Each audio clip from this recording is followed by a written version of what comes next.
Lidhen midis artit poetik dhe bukurisë natyrore që përshkruan në libër.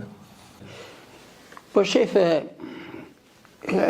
çdo pamje natyrore jep një bukuri.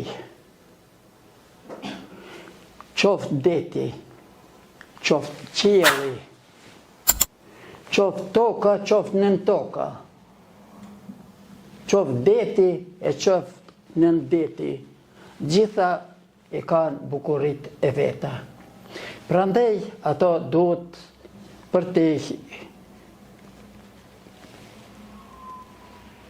hetuar edhe për të shprehur në mënyrë sa më të bukur, e cila varet pe aftësisë së poetit dhe shkrimtarit i cili ka afinitet ato bukuri të shpreh.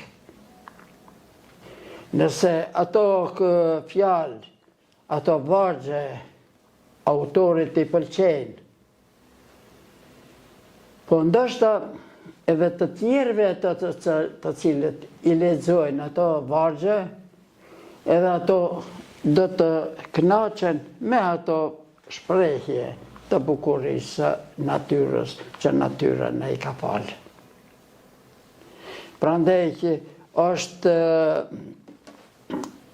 një përkushtim i veçantë i njeriut që ato bukuri t'i shprehi me afinitetin e tij mendor, domethënë në shkrim e sipër.